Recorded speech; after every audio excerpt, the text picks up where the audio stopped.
صلوات پر محمد و آل محمد، اللہم صلی علی محمد و آل محمد۔ شام کی اور تو ایک وعدہ کرو،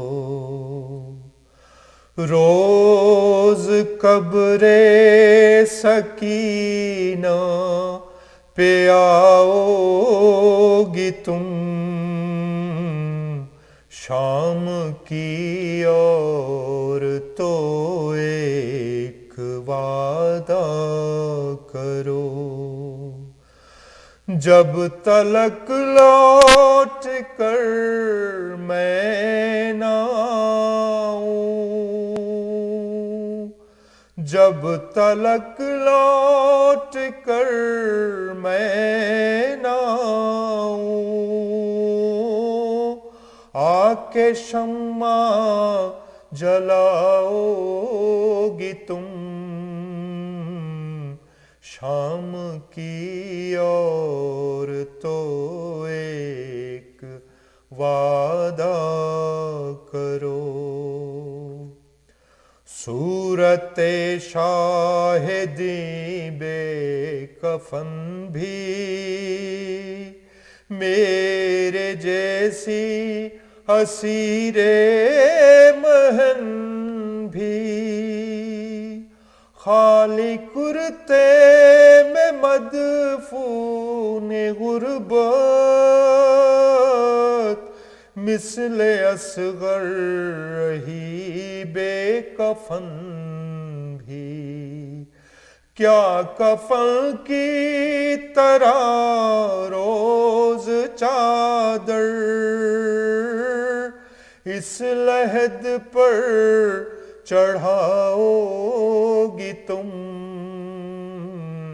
شام کی اور تو ایک وعدہ کرو، ایک یثرب کی تھی شاہزادی،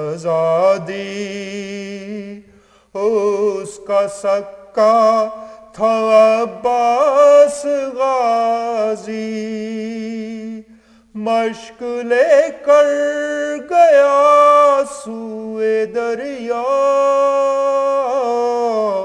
اور قبضے میں کر لی ترائی، لوریوں میں یہ سچی کہانی،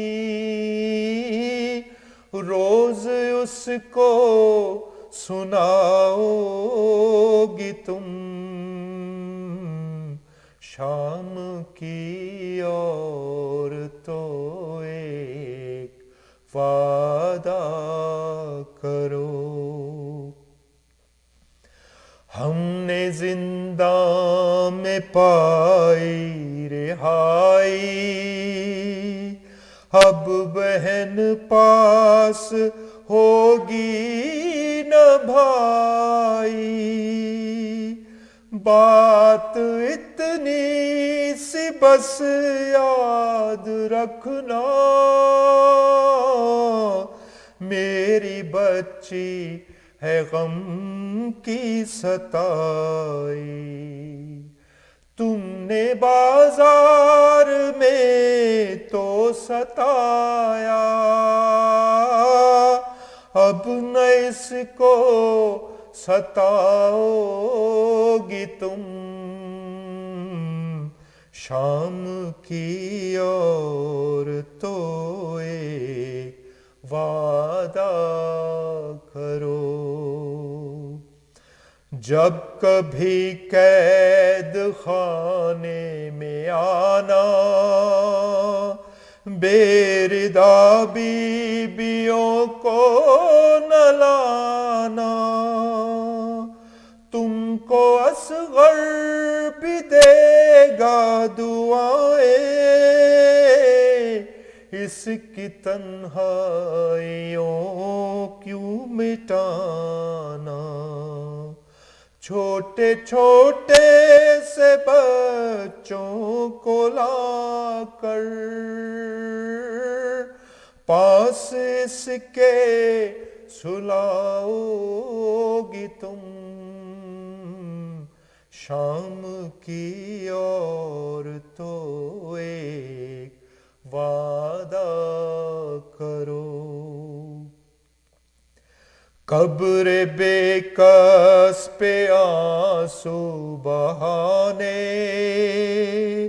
حال کہہ دے ستم کا سنانے، قافلہ کربلا کو چلا ہے، اس کے بابا کا چہلم منانے، اتنا کہہ دو ہماری طرف سے، اس کا چہلم مناؤ گی تم،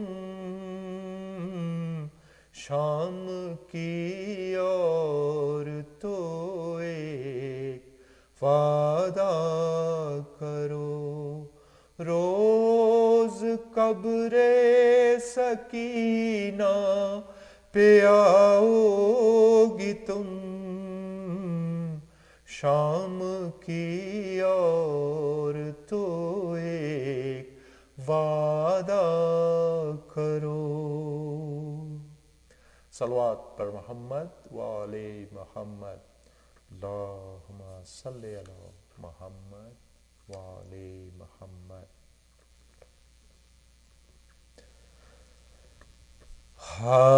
آج بھی زینب کی آتی ہے صدا بھائی حسین، آج بھی زینب کی آتی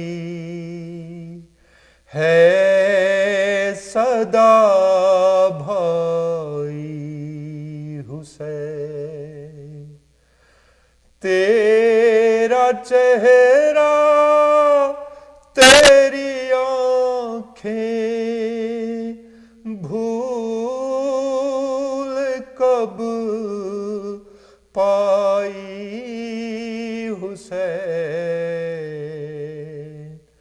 آج بھی زینب کی آتی ہے صدا بھائی حسین، چلتے ناکے سے گرایا خود کو جلتی ریت پر، چلتے ناکے سے گرایا خود کو جلتی ریت پر، گھٹنیوں کے بل میں تیری لاش تک آئی حسین، آج بھی زینب کی آتی ہے صدا بھائی حسین، بس میں گھبرائی تھی خنجر تجھ پہ چلتا دیکھ کر،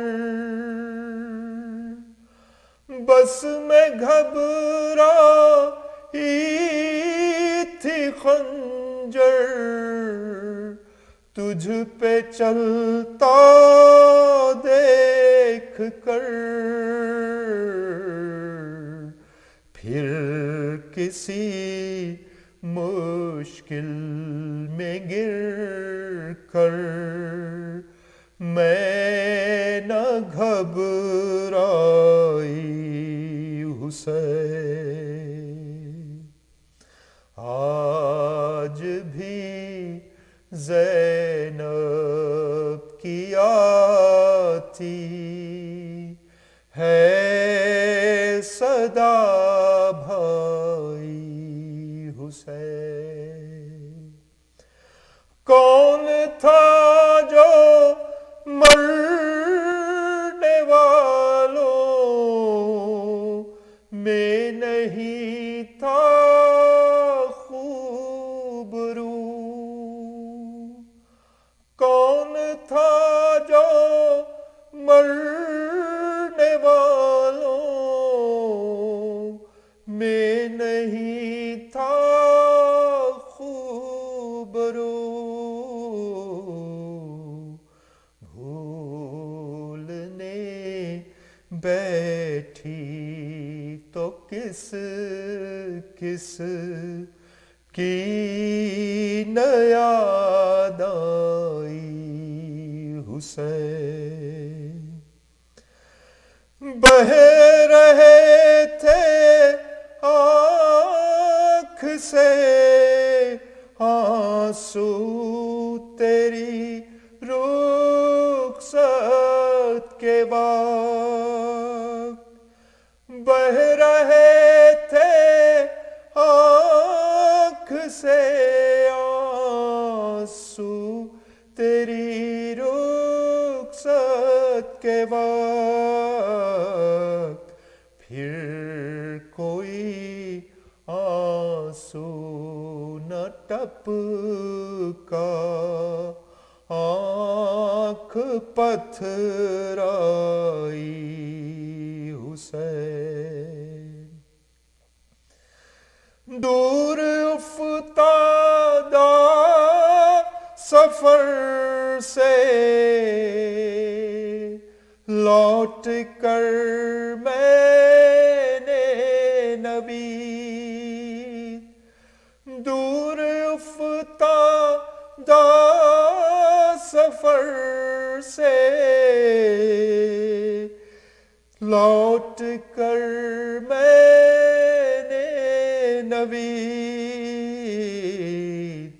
ٹھنڈا پانی جب پیا بس تیری یاد آئی حسین، آج بھی زینب کی آتی ہے صدا بھائی حسین۔ صلوات پر محمد وعلی محمد، اللہم صلی علی محمد وعلی محمد۔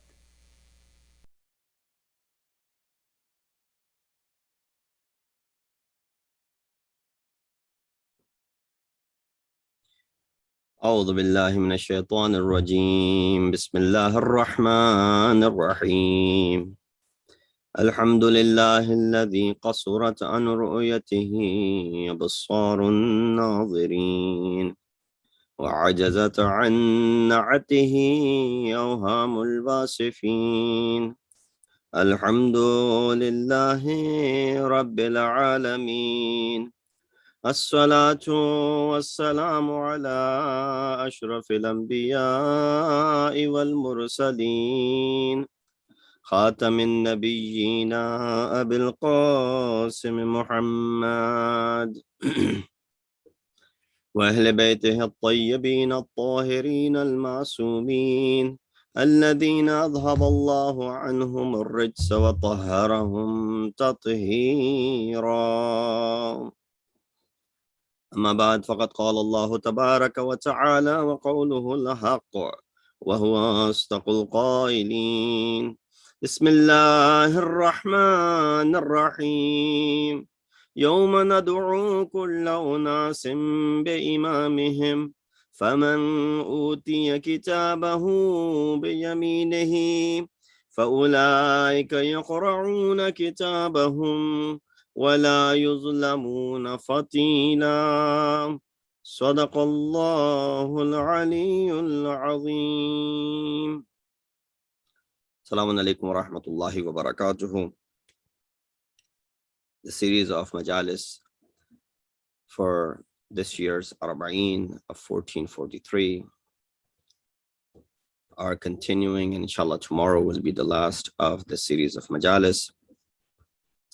The day of Arbaeen is upon us, and we've been having discussion under the ayat of Surah Bani Israel, ayat number 71, under the topic of Ma'rifat of Imam Zamana. I recited these ayat for you for the first 2 nights, the translation of which is that the day Allah will call upon all the groups of people with their Imam, and whoever is given their book of deeds in their right hand, they will read it, and they will not be wronged one bit.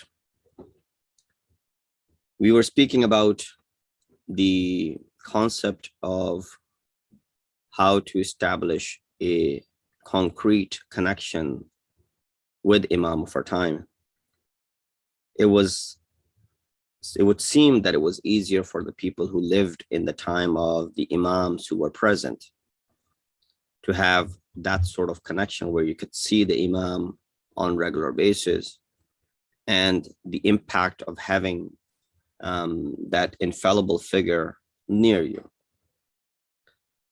But this issue is a little bit difficult for people like us living in the time of ghaibat. But still, we can conclude with the proofs that were provided before that it is not absolutely necessary for one to see the Imam of their time in order to be steadfast in their faith. And I gave you the example of Uwais Qarani, who never got to meet Rasulullah. But of course, Uwais Qarani is not an ordinary individual in the history of Islam. And similarly, many people who gained that sort of reputation in the ghaibat of Imam, those who are recipient, if I can say it right, of that extra inayat of Imam Zamana, which many of us may not be. These scholars whom Imam Zamana has bestowed his inayat of meeting them or guiding them, all of these are extraordinary people, where they would also say the same thing, that the criteria for the marifat is that one keeps a strong faith and remains steadfast during the ghaibat. Imam Zain al-Abidin was emphasizing on the same concept when he elevated our status, equaling the status of 1,000 shaheed of Badr and Uhud, because how difficult it would be to remain firm on your faith in the time of ghaibat. Muslims in general are suffering, and Shia in particular are targets and being persecuted for false aqaid that are being associated with madhab. Things that are not part of our aqidah, they are now associated with us. Then we live in the advanced age of information and technology, where this false aqidah is spread like fire in a jungle, and the effect of it is that how people develop their understanding of our madhab in a wrong basis, or the wrong aqaid, based on the wrong aqaid. And when these attacks are being done from outside, the enemy from outside can easily be understood and picked out and pointed at. But if the enemy is within, then it's very difficult to clean your own mess, to identify, to disassociate yourself with those people who are tempering with the firm aqaid of madhab tashayyu. And of course, when it comes from people who are sitting on the mimbar, our dakirin, and then it is much, much more difficult. So Imam Zamana had this special anayat, grace, attention toward many of our great scholars. Sheikh Mufid, whose name is Abdullah Muhammad ibn Nu'man, was given the title of Mufid by Imam Zamana. Look at this phenomena that we have come to know this person as Mufid. But his name is not Mufid. The fact that his wujud was so beneficial that he was given the title Mufid, according to some narrations, by Imam Zamana. His ancestor 5 generations up is Syed ibn Jubair, was a prominent companion of 4th Imam, and he was persecuted by Hajjaj. So Sheikh Mufid hails from a very rich scholarly background, that his 5 generations up, a prominent companion of 4th Imam, and Sheikh Mufid is his descendant. But, we don't have the proofs of how Imam Zamana gave him this title. So a lot of people say, no, Sheikh Mufid got this title from other debates that he had defending madhab tashayyu.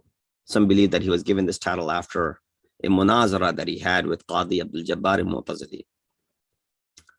Before I get to that waqia of Qadi Abdul Jabbar Mu'tazili and the munazara between Sheikh Mufid and him, I like to explain 2 things, 2 words that will be used in this munazara. One is riwayat and one is dirayat. Riwayat, we all know what riwayat is: narration, tradition, hadith, that which has appeared in riwayat. Now, riwayat is up for scrutiny because kalam ilahi is qat'i sanad, zanni dalil. That means the sanad of Quran is qat'i. There's no doubt about it. But the dalil of the ayat of Quran is dhanni. That means it could be this or it could be that. Unless you have, you are mutarjim of Quran and you are the Quran in Natiq, then it's another story. That's why we rely on them to explain it to us. But the traditions that we have from prophets and Masumeen, even if they may be, qat'iyyud dalil, but they're still zanniyyus sanad. Their sanad is difficult to verify. That is it correct or it's not? So you have that issue in riwayat, that the words of Masum and Imams could be scrutinized based on who's the Ravi. So riwayat has all of these ulum and sciences associated with it, which are called dirayat, rajal, for example. So riwayat, we understand what it is. Something that has happened, may have happened, may not have happened. Riwayat, Imam may have said this, Imam may not have said this. And then you look into the words of other Imams, if it's contradictory. You look into the ayat of Quran, if it's contradictory, we don't take that riwayat. So riwayat could be, zanni sanad. We don't know the sanad of riwayat. And also the word dirayat, that refers to the content of it. And the word dirayat used in this sense is something which helps this riwayat more, is the incident, whether it took place, the firm knowledge of that incident. So that's the brief understanding between the 2 words. So Qazi Abdul Jabbar Mu'tazili came to speak to Sheikh Mufid. Sheikh Mufid asked him, a simple question about the riwayat of Man kuntu mawla fahada aliyun mawla, that whomsoever I am the mawla, Ali is their mawla. Sheikh Mufid said, do you believe in this riwayat? He said, yes, absolutely.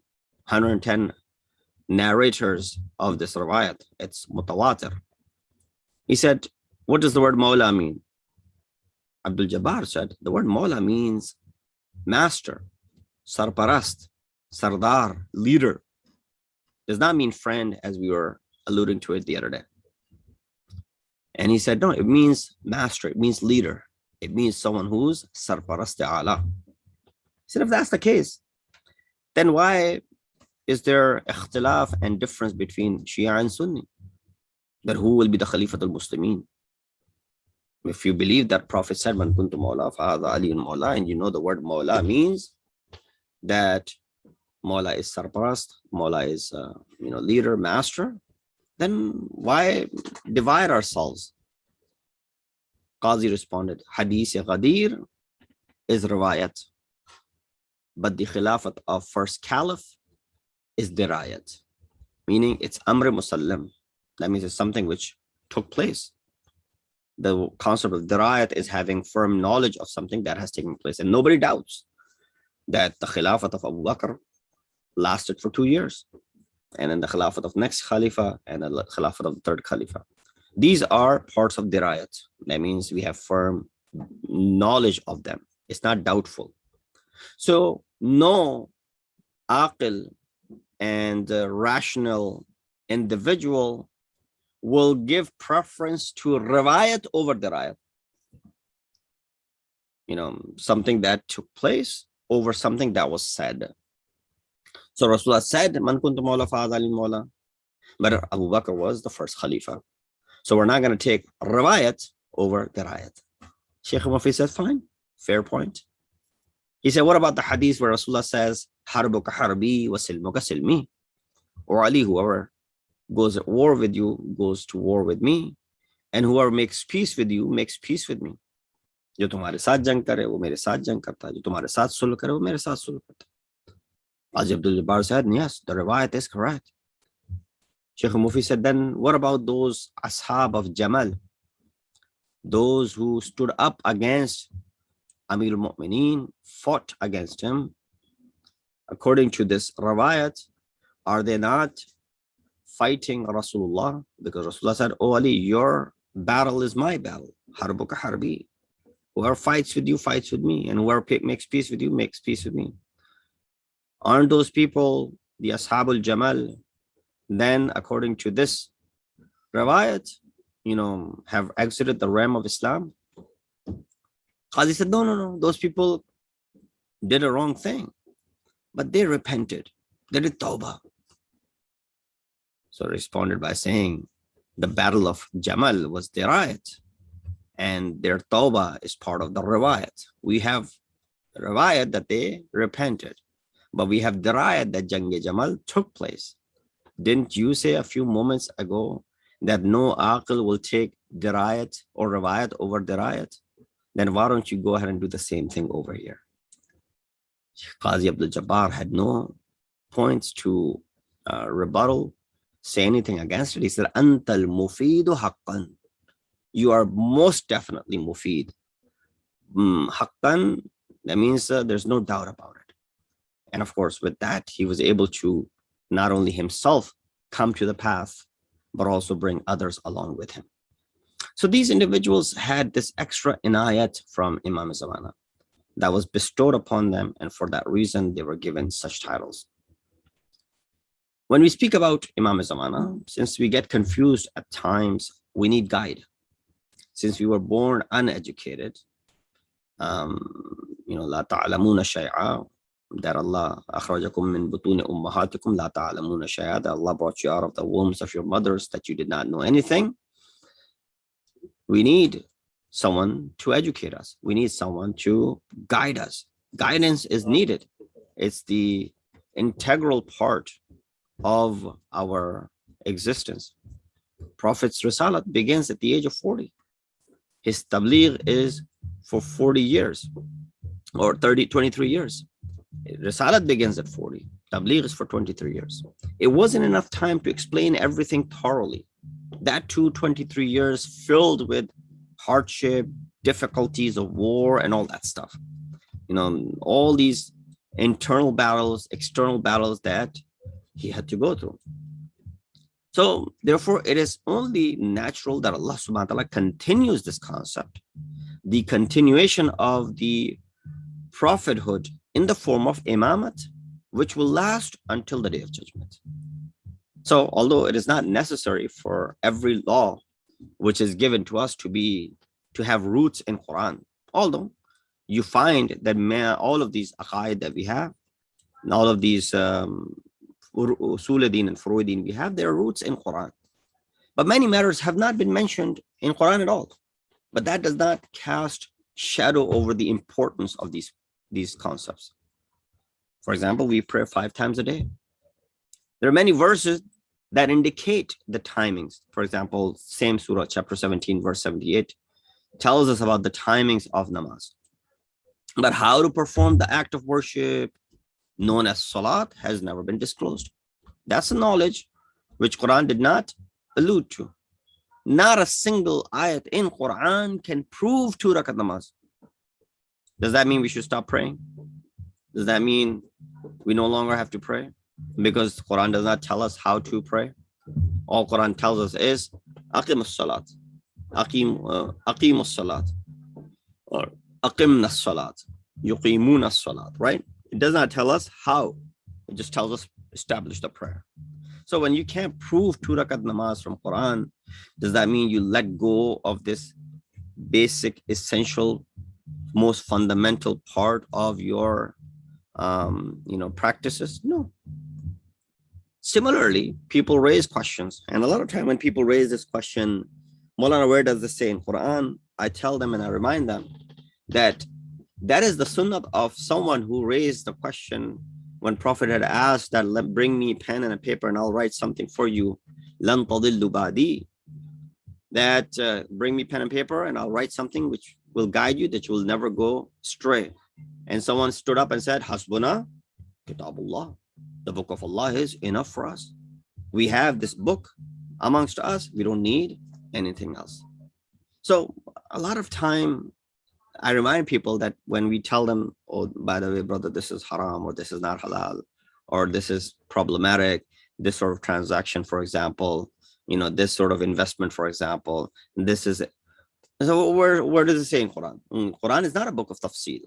Quran does not have it's not tawjil masail. Quran does not have all these fiqhi masail in it. So if it doesn't exist in Quran, then I'm not going to believe in it.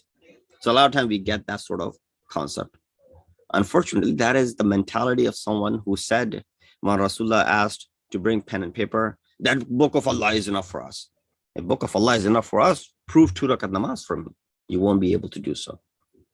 So similarly, a lot of time people say, well, what about the concept of proofs of Imam Mahdi, his existence, his wujud?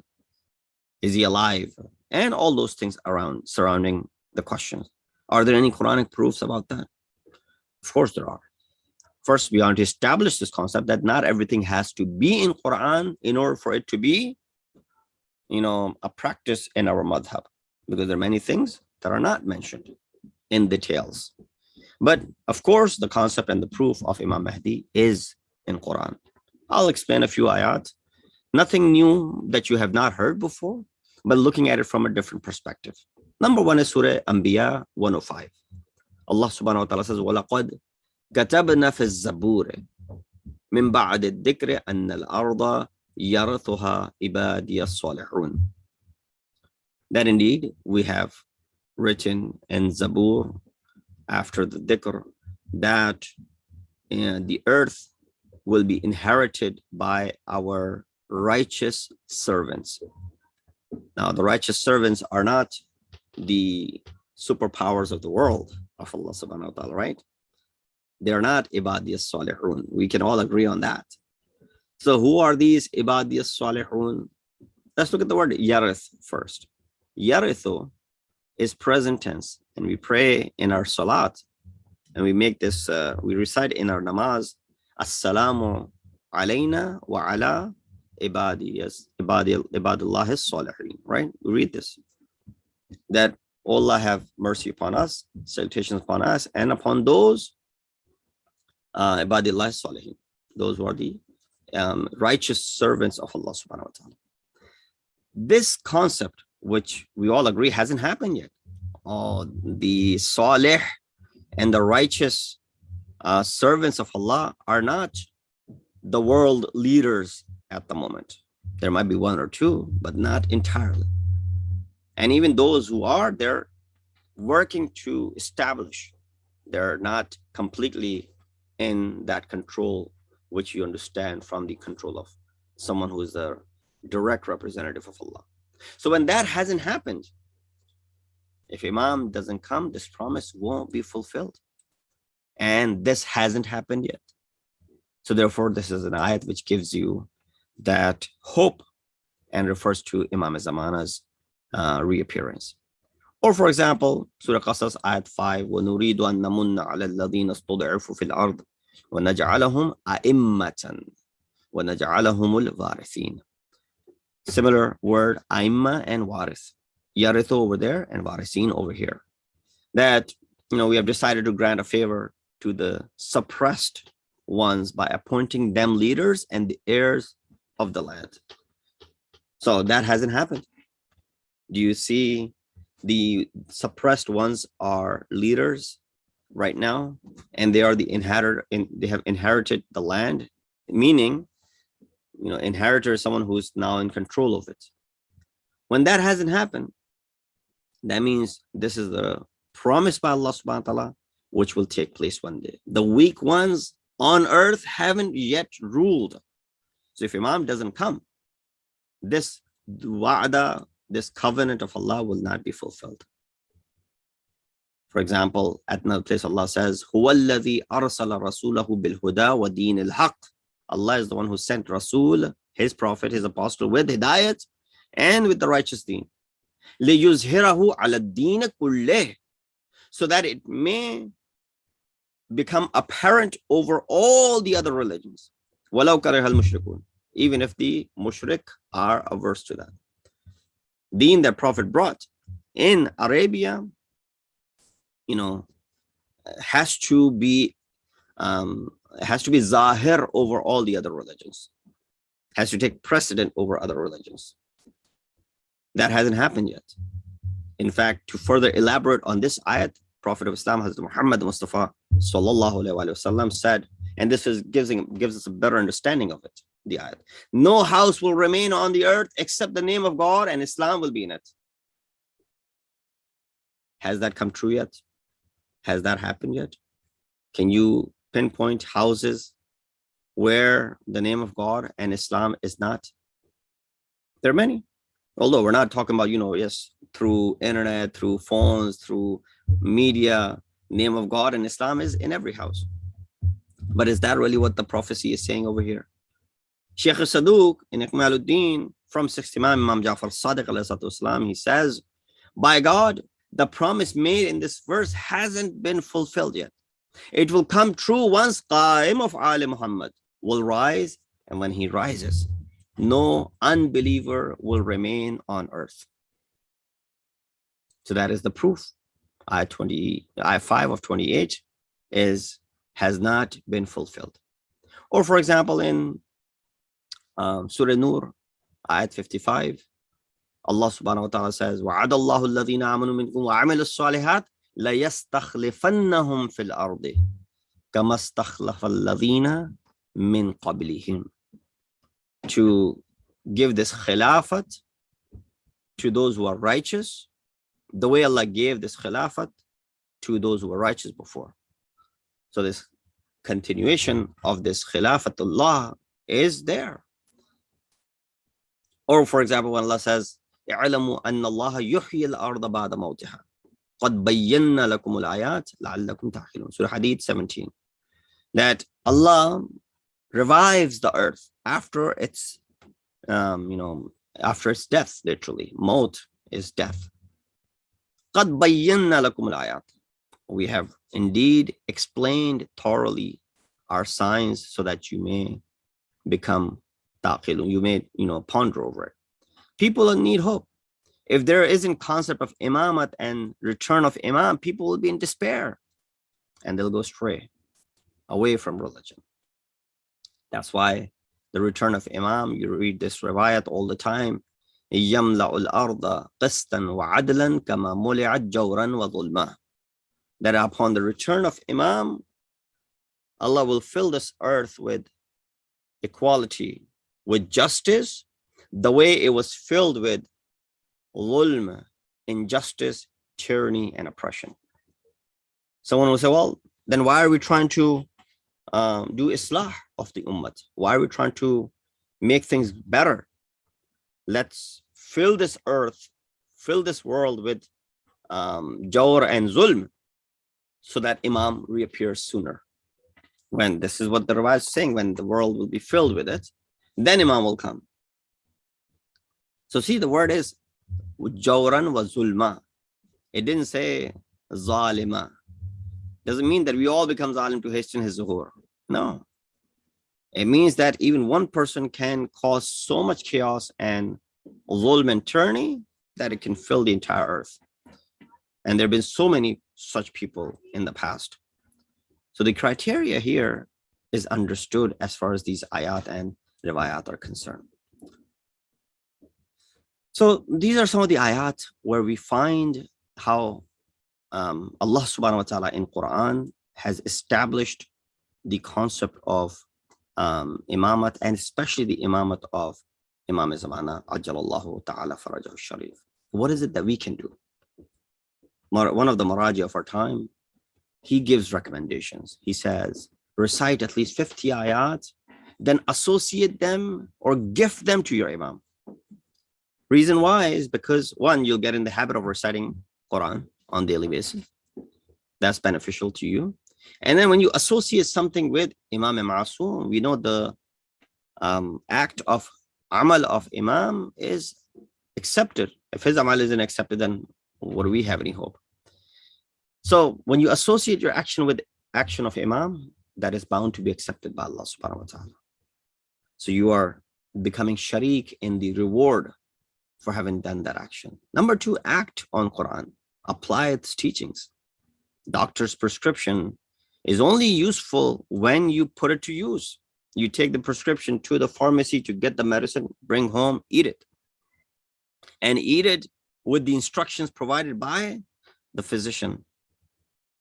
Just reading the manuscript or reading the prescription, what medicine do I have to take, or the side effects of it, or certain illnesses, all those things, it won't help me at all until I go ahead and buy the medication.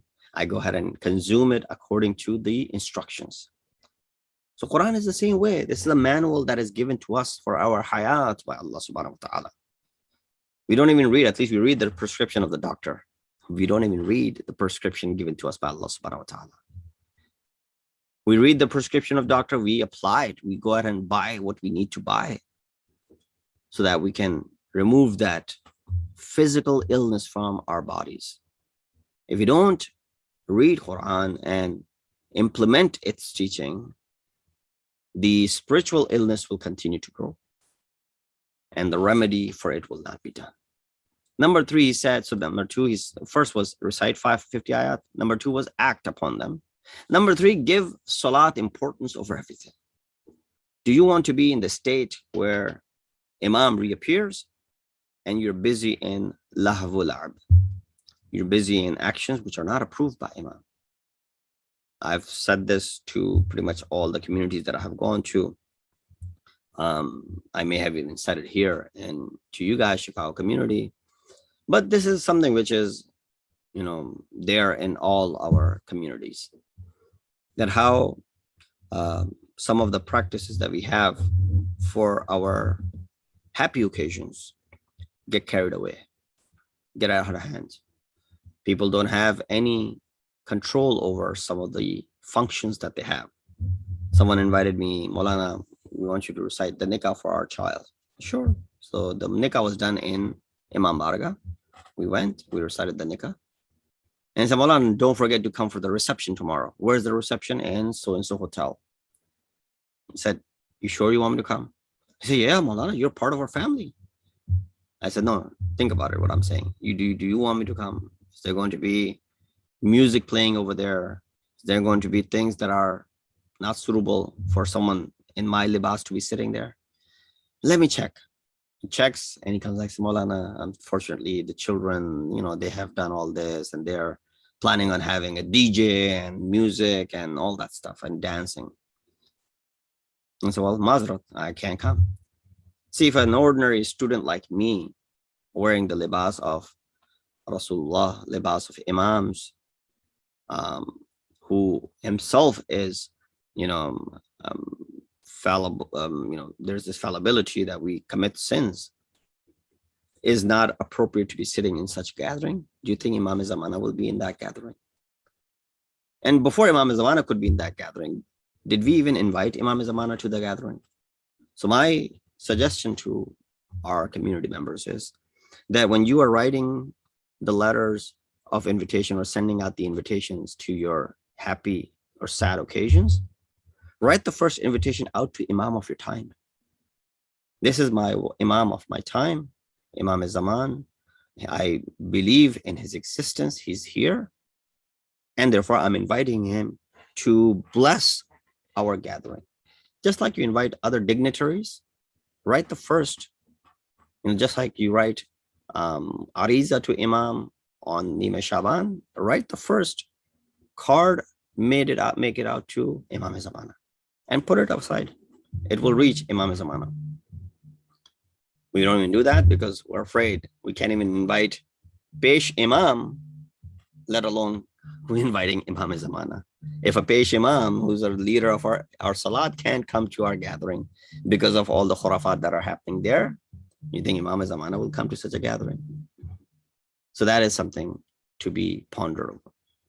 Lastly, recites Dua Ahad after Salatul Fajr every day.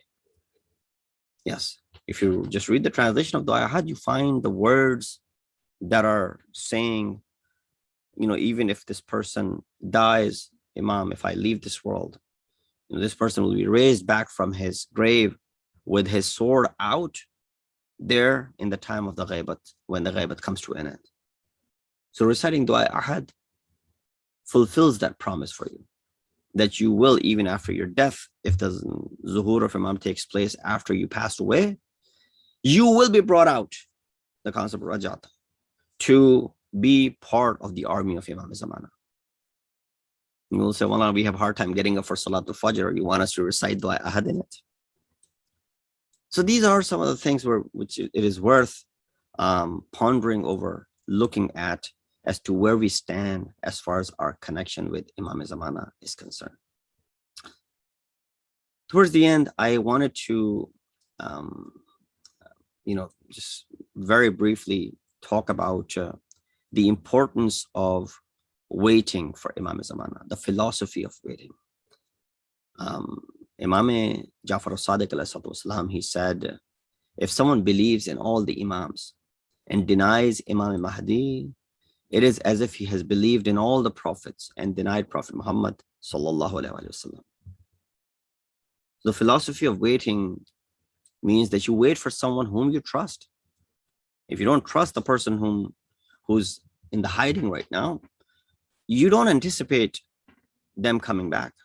You don't anticipate waiting for that person because there's no trust between you.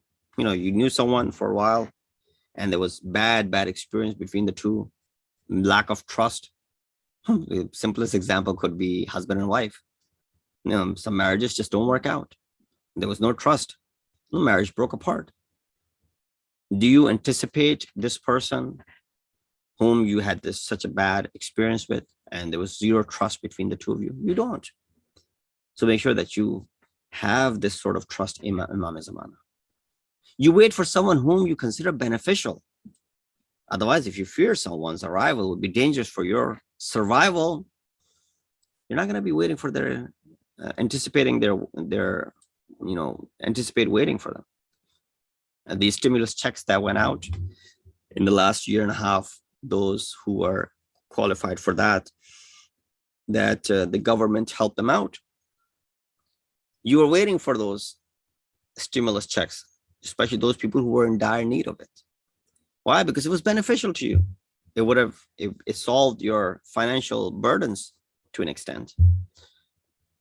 But if that which was being sent out to you was a bill that you are being charged a tax, an extra tax, or something of that sort, you won't anticipate the arrival of that mail. But you were anticipating the arrival of this check, which would have been beneficial for you. So you wait for someone whom you consider beneficial. If you consider Imam Zamana will be beneficial to you, then you make dua for his ta'jil faraj. Those who are weak and oppressed believe in the arrival of Imam more than those who are not weak or oppressed.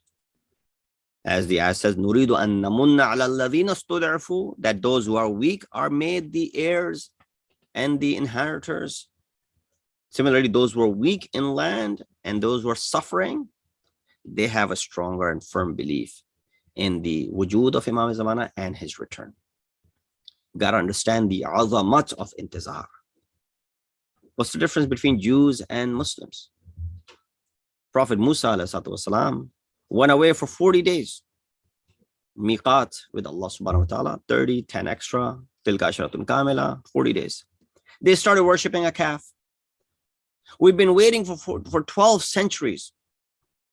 Yet we still have firm belief in the Savior. But how do we wait for this person? How do we anticipate? Our teacher told us a story, and I'll conclude with it. He said, imagine, I don't know if the story is true, but it gives a good point. A father who had 4 sons, he leaves them in the house, locks it up, and he disappears. So when the eldest, and they realized that dad is not coming back, he started announcing himself to be the inheritor, that I'm now the leader of yours. And he started commanding unnecessary things because he was not the true leader. The second son started making mischief around the house, breaking this, breaking that, harming this, hurting that. The third son sat in one corner and started praying, oh Allah, send father back, send father back. Look at all the chaos that is happening. One is commanding us to do certain things. The other one is destroying things. Oh Allah, return our dad, return our father. And so he was just sitting in the corner, reciting this dua, doing munajat, nothing to do with anyone else. While the fourth one, who saw father from behind the curtain, outside, through the window, the father is still out there. It's not like he's completely gone or left us. He's out there. Anytime, any moment, he'll come back. So you start telling the one who's commanding, you don't need to take this role and leadership and be unjust. Father will return. He starts stopping the one who's causing mischief. Stop doing this. You're ruining everything. Father will come back and see that you have ruined everything. And then he went up to the third one who was just sitting in the corner by himself, doing munajat and dua and nothing else. He said, you need to be active. Ad-da'i bila amal karrami bila watr. You can't just keep yourself in a corner, just keep making dua and not do any action. Question, moral of the story. Which one of these 4 sons are we of Imam Zamana? Are we the ones who are commanding things left and right? Are we the ones causing fitna and chaos and corruption? And don't look at fitna, chaos, and corruption by killing, by money laundering, by these things that we usually associate. No. Any type of fitna, anything that divides the community, anything that brings discomfort and disunity in the society, that is called fitna. Al-fitna shaddu min al-qatl. So are we that son who's causing fitna? Are we the third son who's just sitting in the corner reading du'as and munajats, and that's it? And so that's my role. I'm just going to keep home and I'm going to keep on reciting these du'as. I'm going to recite dua nudba. I'm going to recite ziyara, ziyat al-yasin, other ziyarat of Imam Zamana, do munajat to Imam Zamana, and nothing else for, paving the path. Or do we want to be like the fourth son, who is trying to help the one who's commanding, the one who's causing corruption, the one who's just sitting in the corner? Which one of these 4 sons of Imam Zamana Or are we playing the role of which son of Imam Zamana in his ghaibat? That's the question that we need to ask. Because it pains Imam Zamana to see us in this sort of situation. Wasn't the pain of Karbala not enough for him? Was the killing of Imam Hussein not enough for him? کہ شہادت سید الشہداء، شہادت اہل بیت کے حرم کے لوگوں کی، ان بیویوں کا در بدر ہونا، کیا یہ چیزیں کافی نہیں تھیں کہ امام زمانہ کو اس زمان کے، اس دور کے ان مسائل سے بھی گزرنا پڑ رہا ہے؟ بس آپ کی زحمت تمام. یقیناً مشکل دن ہیں، وہ ایام ہیں کہ جس میں ہم اربعین حسینی مناتے ہیں. چہلم جس طریقے سے جابر ابن عبداللہ الانصاری نے وہ ریت قائم کی تھی، اس کو قائم کرتے ہوئے آج بھی لاکھوں کا مجمع امام حسین کے حرم پہنچنے کی کوشش کر رہا ہے. دور دراز کے علاقوں سے لوگ پیدل چل کے اپنا نام اس مشی میں لکھوا رہے ہیں جو مشی جابر ابن عبداللہ الانصاری نے کی تھی. جابر کا آنا امام کی قبر پہ، اور ایک ایک قدم انشاءاللہ کل آپ کے سامنے میں بیان کروں گا واقعہ ڈیٹیل کے ساتھ کہ کیوں یہ مشی کی جاتی ہے اور اس کے پیچھے مقصد کیا ہے اور اس کا مقصد ہونا کیا چاہیے. لیکن امام کے لیے بڑا سخت ہے یہ مرحلہ کہ امام غیبت میں ہوتے ہوئے، امام کے پاس وہ اتھارٹی اللہ کی طرف سے ہے مگر ابھی تک اذن نہیں ہے. چوتھے امام کا آپ سنتے رہتے ہیں کہ چوتھے امام کربلا میں موجود ہیں، لیکن اللہ کا اذن نہیں ہے کہ وہ تلوار اٹھائیں اور جا کے جہاد کریں. جب امام حسین نے استغاثہ بلند کیا حل من ناصر ینصرنا، دیکھا ایک اس کا ریاکشن یہ ہوا کہ ایک خیمے سے ایک جوان تلوار لے کے باہر نکل رہا ہے. امام فوراً اس خیمے کی جانب پہنچے تو کیا دیکھا؟ جوان لال امام زین العابدین تلوار لے کے باہر آ رہے ہیں. امام نے کہا بیٹا کیا ارادے ہیں؟ کہا بابا آپ نے استغاثہ کیا، آپ نے مدد کے لیے پکارا، حل من ناصر کہا، اور آپ کا بیٹا آپ کا جواب نہ لبیک نہ کہے. امام نے حضرت امام زین العابدین امام سجاد کو سمجھایا، اسرار امامت اور رموز ان پہ منتقل کیے اور کہا بیٹا سجاد یہ شہادت تو آسان مرحلہ ہے، جس مرحلے سے تم کو گزرنا ہے وہ یقیناً سخت ہے. یقیناً امام سجاد سمجھ گئے کہ ان کا جہاد ادھر کربلا میں نہیں ہے، ان کا جہاد کوفہ اور شام میں ہوگا. اور کیا جہاد ہے جناب امام زین العابدین علیہ السلام کا کوفہ اور شام میں کہ امام ساری عمر اس جہاد کو روتے تھے، سوچتے تھے اور روتے تھے. اس درمیان ایک بی بی موجود ہے. وہ بی بی کون ہے؟ جب امام روز شب عاشور خیموں کا جائزہ دے رہے تھے تو ایک خیمے سے رونے کی آواز آ رہی تھی. یہ خیمہ تھا رباب کا، جس میں ایک خاتون یہ بی بی اپنے بچے کو روتی تھی، کہتی تھی کہ سب کے پاس قربانی ہے لیکن میرے پاس 6 ماہ کا علی اصغر ہے کہ جس کے اوپر جہاد واجب نہیں، جو گھٹنے نہیں چل سکتا، جہاد کیسے کرے گا؟ اور میری بچی ہے سکینہ جو لڑکی ہونے کی وجہ سے اس کے اوپر جہاد نہیں ہے، میں کیا قربان کروں گی کل اپنے مولا کے اوپر. یہ سننا تھا. امام حسین نے کہا اے رباب علی اصغر کی قربانی کو کم مت سمجھنا، تمہارا ننا مجاہد وہ قربانی دے گا کہ دشمن بھی منہ موڑ کے روئے گا، دشمن کی آنکھوں میں بھی آنسو آئیں گے، ایک لمحے کے لیے دشمن کا دل بھی منقلب ہونا چاہے گا. بڑے بڑے لوگ بھی یہ جہاد نہیں کر پائیں گے جو جہاد علی اصغر کرے گا.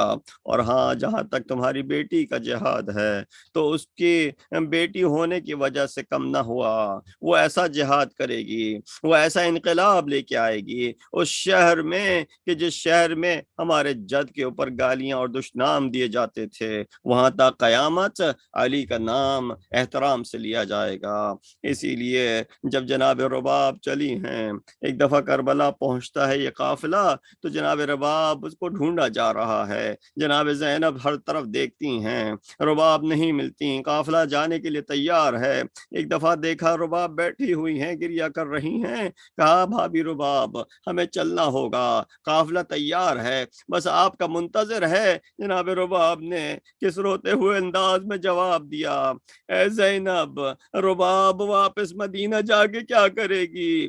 ارے میرا شوہر اس سرزمین کربلا میں، میرا ننھا علی اصغر ان کے پہلو میں رہ گیا، اور میری بیٹی شام کے زندان میں.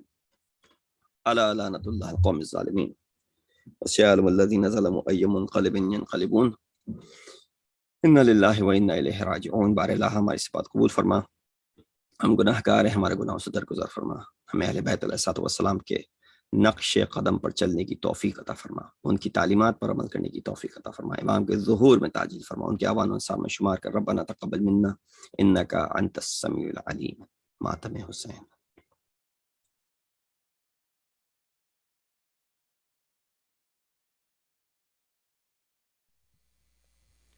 یا حسین یا حسین یا حسین یا حسین. ہے ظاہرین تمہارا نصیب جاگ اٹھا، تمہیں حسین نے بلوا لیا ہے کرب و بلا. در حسین پہ جس وقت تم کرو سجدہ، تم اپنی خاص دعاؤں میں بھول نہ جانا. تڑپ رہا ہے وطن میں غلام کہہ دینا، تڑپ رہا ہے وطن میں غلام کہہ دینا. میرے حسین کو میرا سلام کہہ دینا. تڑپ رہا ہے وطن میں غلام کہہ دینا. میرے حسین کو میرا سلام کہہ دینا. بتانا اپنے وطن میں تڑپ رہا ہے کوئی، لبوں پہ کرب و بلا آنکھ آنسوؤں سے بھری. وہ کیسے آئے گا مشکل میں زندگی ہے گھری، فقط ہے آخری امید آپ ہی اس کی. جو حال دل کا ہے میرے تمام کہہ دینا. میرے حسین کو میرا سلام کہہ دینا. تڑپ رہا ہے وطن میں غلام کہہ دینا. میرے حسین کو میرا سلام کہہ دینا. یہ پوری زندگی کچھ اس طرح گزرتی ہے، انہی کے ذکر میں ہر رات میری کٹتی ہے. ہر ایک صبح اسی یاد میں ہی ہوتی ہے، ہر ایک شام لبوں پر دعا یہ رہتی ہے. ہو کربلا میں کوئی ایک شام کہہ دینا. میرے حسین کو میرا سلام کہہ دینا. تڑپ رہا ہے وطن میں غلام کہہ دینا میرے حسین کو میرا سلام کہہ دینا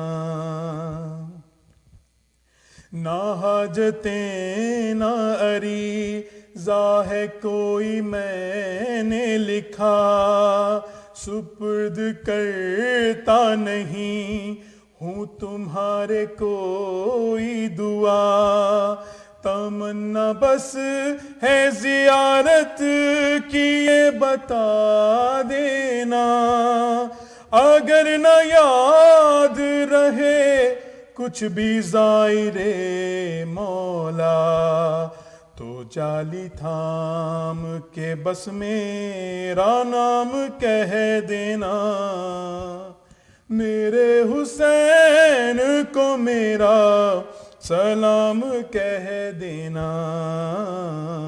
تڑپ رہا ہے وطن میں غلام کہہ دینا میرے حسین کو میرا سلام کہہ دینا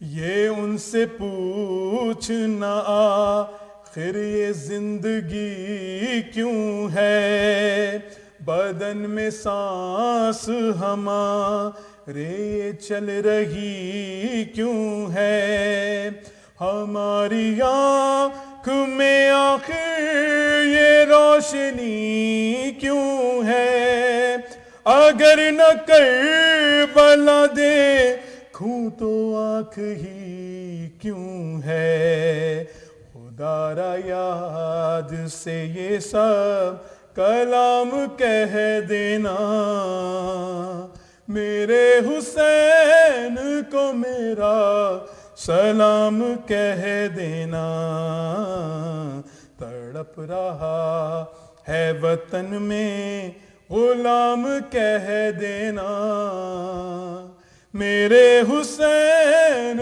کو میرا سلام کہہ دینا کسی سبب سے جو کر وہ بلا نہ جا پایا یہی ہے جاذب سلمان اس کے دل کی دعا جو زندگی میں بلاوا نہ آ سکا میرا تو میری قبر سے والے مجھ کو اے مولا کچھ ایسا کر دے میرا انتظام کہہ دینا میرے حسین کو میرا سلام کہہ دینا تڑپ رہا ہے وطن میں غلام کہہ دینا میرے حسین کو میرا سلام کہہ دینا میرے حسین کو میرا سلام کہہ دینا یا حسین یا حسین یا حسین اللہم صلی علی محمد وعلی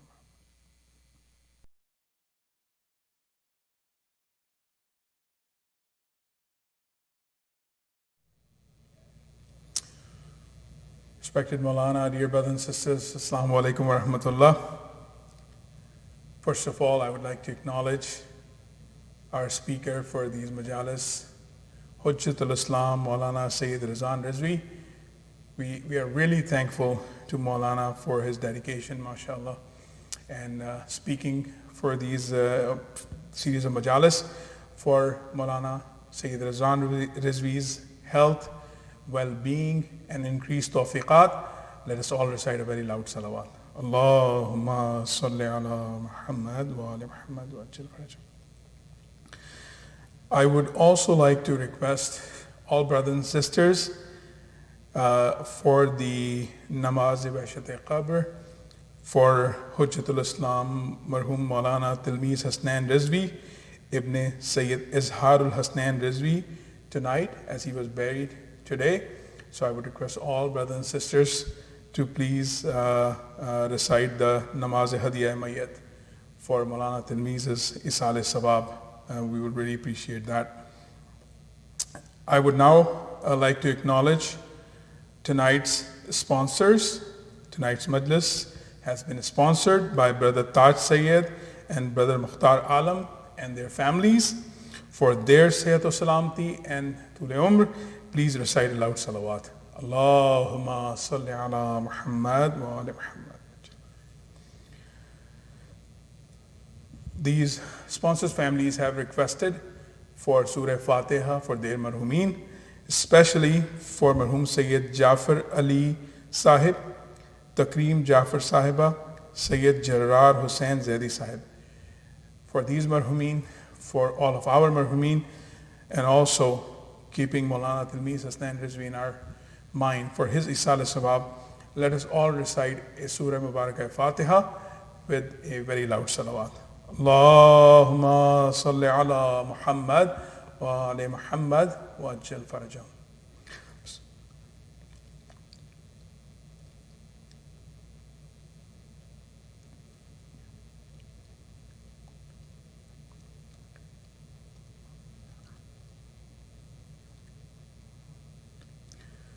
Allahumma salli ala Muhammad wa ala Muhammad wa ajjal farajam.